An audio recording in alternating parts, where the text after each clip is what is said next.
നിങ്ങൾ തലയിൽ കാണുന്നത് സാധാരണ ഡാൻഡ്രഫ് ആണോ അതോ സെബോറിക് ഡെർമറ്റൈറ്റിസ് ആണോ? ഷാമ്പു മാറ്റി ആൻറ്റി ഡാൻഡ്രഫ് പാക്കുകൾ ട്രൈ ചെയ്തു എന്നിട്ടും താരം കുറയുന്നില്ല. തലയിൽ നിന്ന് വലിയ കഷ്ണം പൊടി ഇളകി വീഴുന്നുണ്ടോ? കടുത്ത ചൊറിച്ചിലും ചുവപ്പും ഉണ്ടോ? അങ്ങനെയാണെങ്കിൽ ഇത് സാധാരണ ഡാൻഡ്രഫ് ആകണമെന്നില്ല. എങ്ങനെ തിരിച്ചറിയാമെന്ന് പറഞ്ഞു തരാം. ആദ്യം മനസ്സിലാക്കേണ്ടത് ഡാൻഡ്രഫും സെബോറിക് ഡെർമറ്റൈറ്റിസും ഒരേ രോഗമല്ല. രണ്ടും ഒരേ സ്പെക്ട്രത്തിലുള്ള അവസ്ഥകളാണെങ്കിലും സെബോറിക് ഡെർമറ്റൈറ്റിസ് കൂടുതൽ ഇൻഫ്ലമേറ്ററി ആയ ഒരു കണ്ടീഷനാണ്.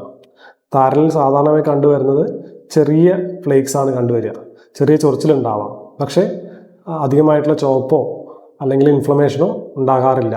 സെബോറിക് ഡെർമറ്റൈറ്റിസ് ഉള്ളവരിൽ ഫ്ലേക്സ് താരനേക്കാൾ വലുതും മഞ്ഞ കലർന്നതും എണ്ണമയമുള്ളതുമായിരിക്കും. സ്കാൽപ്പ് ഇൻഫ്ലെയിംഡും റെഡും ആയിരിക്കും. ചൊറിച്ചിലുണ്ടാകും. സ്ക്രാച്ചിങ് കാരണം മുറിവുകൾ ഉണ്ടാകാൻ സാധ്യതയുണ്ട്. മറ്റൊരു പ്രധാന വ്യത്യാസം സെബോറിക് ഡെർമറ്റൈറ്റിസ് തലയിൽ മാത്രം ഒതുങ്ങണമെന്നില്ല.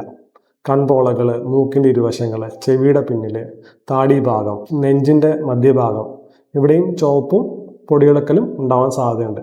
അങ്ങനെയാണെങ്കിൽ സെബോറിക് ഡെർമറ്റൈറ്റിസ് ആവാനാണ് സാധ്യത കൂടുതൽ. ഒരു കാര്യം നിങ്ങൾക്ക് വീട്ടിൽ തന്നെ ശ്രദ്ധിക്കാം. ആൻറ്റി ഡാൻഡ്രഫ് ഷാമ്പു ഉപയോഗിച്ചിട്ടും താരം വീണ്ടും വീണ്ടും വരുന്നുണ്ടോ? സ്കാൽപ്പിൽ ചുവപ്പുണ്ടോ? എണ്ണമയം കൂടുന്നുണ്ടോ? ചൊറിച്ചിൽ കൂടുതലായിട്ടുണ്ടോ? അങ്ങനെയാണെങ്കിൽ സെബോറിക് ഡെർമറ്റൈറ്റിസ് ആയിരിക്കാം. ഞാൻ താരനുള്ള പേഷ്യൻസ് കാണുമ്പോൾ ഫ്ലേക്സ് മാത്രമല്ല നോക്കാറ്. സ്കാൽപ്പിൽ റെഡ്നെസ് ഉണ്ടോ? ഇൻഫ്ലമേഷൻ ഉണ്ടോ? മറ്റ് ഭാഗങ്ങളിൽ ലീഷൻസ് എന്തെങ്കിലും ഉണ്ടോ? ഹെയർ ഫാൾ ഉണ്ടോ? എത്ര ഇടപെട്ടിട്ടാണ് ഫ്ലെയർ-അപ്സ് വരുന്നത്? ഇതെല്ലാം വിലയിരുത്തിയതിന് ശേഷം മാത്രമാണ് ചികിത്സ തുടങ്ങുന്നത്. കാരണം ഡാൻഡ്രഫിനും സെബോറിക് ഡെർമറ്റൈറ്റിസിനും ചികിത്സ ഒരുപോലെയല്ല. ശരിയായ ഡയഗ്നോസിസ് ലഭിച്ചാൽ അതിൻ്റെ ലക്ഷണങ്ങൾ നിയന്ത്രിക്കാനും ഹെയർ ഫോളത്തെ പ്രശ്നങ്ങൾ നല്ല രീതിയിൽ കൺട്രോൾ ചെയ്യാനും സാധിക്കും.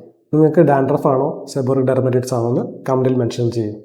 അടുത്ത വീഡിയോയിൽ സെബോറിക് ഡെർമറ്റൈറ്റിസ് എന്തുകൊണ്ട് വരുന്നു, അത് ദീർഘകാലം എങ്ങനെ കൺട്രോൾ ചെയ്യാമെന്ന് പറഞ്ഞു തരാം. ആ വീഡിയോ കാണാനായിട്ട് ഇപ്പോൾ തന്നെ ഈ അക്കൗണ്ട് ഫോളോ ചെയ്യുക.